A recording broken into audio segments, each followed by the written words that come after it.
Hello बच्चों, चलिए प्रश्न को पढ़ते हैं। परिवर्तनों को आप किस प्रकार करोगे? एथाइन से एथेन।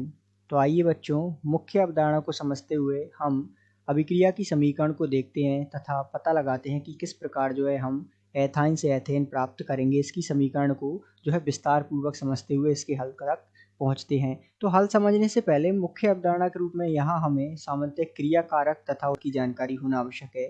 क्रिया कारक जिसका एथाइन हमें दिया हुआ है, जिसका सूत्र हमें संरचना हमें पता होना आवश्यक है। तो एथाइन का सूत्र होता है CH, यहाँ त्रिबंध। इसी प्रकार यहाँ एथेन का सूत्र क्या होता है हम जानते हैं। उत्पाद के रूप में जिसे हमें प्राप्त करना है, इसका सूत्र होता है CH3।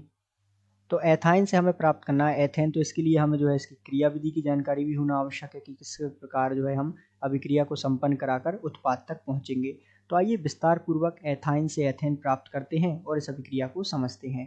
तो एथाइन जिसका सूत्र हमने देखा CH, त्रिबंध CH, जब इसकी अभिक्रिया सामान्यतः हम कराते हैं H2 अर्थात इसका हाइड्रोजनीकरण कराते हैं हम निखिल उत्प्रेरक की उपस्थिति में। तो ध्यान दीजिएगा, यहाँ हमें प्राप्त होता है CH2 द्विबंध CH2, अर्थात ये जो दो हाइड्रोजन है जिसमें से एक हाइड्रोजन यहाँ जुड़ जाती है, एक हाइड्रोजन यहाँ जुड़ जाती है। तो ये प्राप्त हो गया हमें, ये है, इसका नाम है एथाइन से हमने प्राप्त कर लिया एथीन।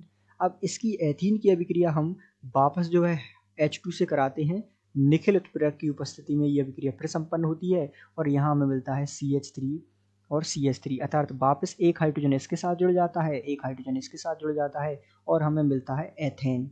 तो इस प्रकार इस अभिक्रिया को संपन्न करते हुए हम मुख्य उत्पाद तक कहाँ से कहाँ पहुँच गए, अर्थात एथाइन से हमने प्राप्त कर लिया एथेन, जो कि हमारा मुख्य उत्पाद या प्रश्न का उत्तर था।